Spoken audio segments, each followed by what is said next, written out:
Just a couple of days ago, Mohammed Shami suffered an injury scare in the Syed Mushtaq Ali Trophy.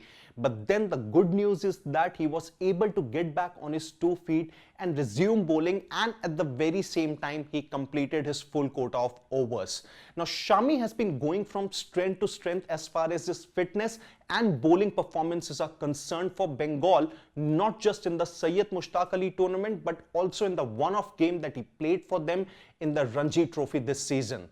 And if the latest reports are to be believed, then Mohammed Shami's fans are going to get a very positive update as far as his participation in the Border-Gavaskar Trophy is concerned. Well, the latest updates that we have for you is that a proper team from the National Cricket Academy in Bengaluru and a BCCI selector, they are currently being stationed in Rajkot to observe Mohammed Shami's fitness and performances. And when we talk about the NCA team here, it's basically the BCCI Sports Science Department, which is currently being headed by Nitin Patel, who has had a long association with the Indian men's cricket team there. So Nitin Patel and his team and a national selector in Shiv Sundar Das, who is also one of India's former opening batters in Test cricket. They are currently observing Mohammed Shami's fitness and performances, and if reports are to be believed, then there are positive signs that they are really happy with the way how things are going with Shami as far as his fitness and his bowling displays are concerned. And if everything goes according to the plan, then there is a very good chance that he will fly to Australia in the near future. Now his participation in the second test looks really unlikely because it's just going to begin in 3 to 4 days from now.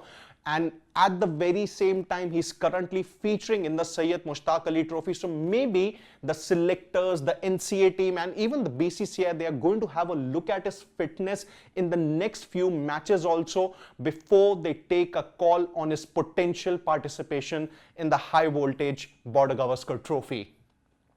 Now let's just take a look at Shami's stats ever since his comeback from the ankle surgery that he had earlier this year in February 2024. So far Shami has played a total of 5 matches, and the stats that we are currently including, they are till 30th November 2024. So 5 matches played, 1 was a red ball game, a Ranji Trophy game for Bengal, and 4 he has played in the Syed Mushtaq Ali Trophy. And remember, as I said, the stats that we are including here are until 30th November.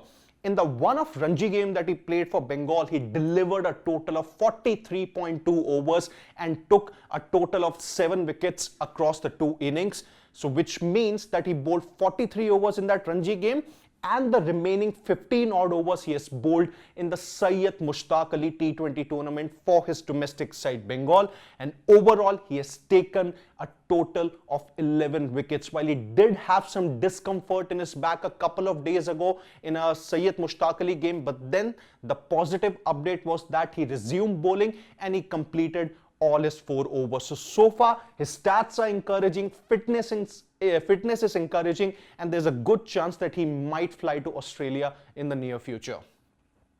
Now even Jasprit Bumrah, who was India's stand-in captain in the opening test at Perth that India won rather comprehensively, he also had his say about Mohammed Shami at the post-match conference there.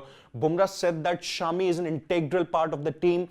He started bowling and the team management is keeping a close eye on Shami. Hopefully you might see him here in Australia. And if everything goes according to the plan, then there's a very good chance that, India might have the services of Shami for maybe 2 or 3 matches in Australia.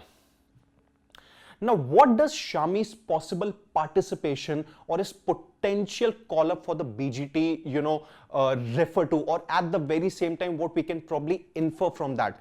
First of all, his fitness is proving to be very good. Secondly, he's bowling well.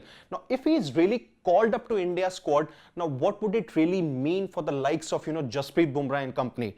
First of all, it's going to be an added experience in India's pace department that already has the likes of Mohammad Siraj, Bumrah, Akashdeep, Prasidh Krishna. Yash Dayal is also one of the fast bowling reserves there. So there's going to be an added experience. And secondly, what his potential participation or call-up would mean is that India can probably afford to rest Bumrah in one of the matches or maybe 1 or 2 matches in the BGT, because it's going to be a lot of workload after the Adelaide test that finishes on 10th of December. There's just going to be a 3-day break before the third test at the Brisbane in Gabba begins. Then there's going to be a lengthy break for the MCG test, but then once the Boxing Day game finishes, there's once again going to be just a 3 or a 4-day gap before the New Year's test at the iconic Sydney Cricket Ground. So there's a good chance that Bumrah might not be there for the 5 matches. India would want to preserve him, knowing that there's going to be a Champions Trophy too in February 2025. And that's where, if Shami fully fit, if he is called up to India's squad, then we might see Bumrah getting rested for a couple of matches. What do you think about Shami's potential participation in BGT? And do you think that India can really afford to rest Bumrah in the high-octane Border-Gavaskar Trophy? You can let us know your thoughts in the comment section. And don't forget to subscribe to Sports Today for all the exciting updates and analysis from the sporting world. Until then, on behalf of my producer Pawan, it's Siddharth Gulati saying goodbye.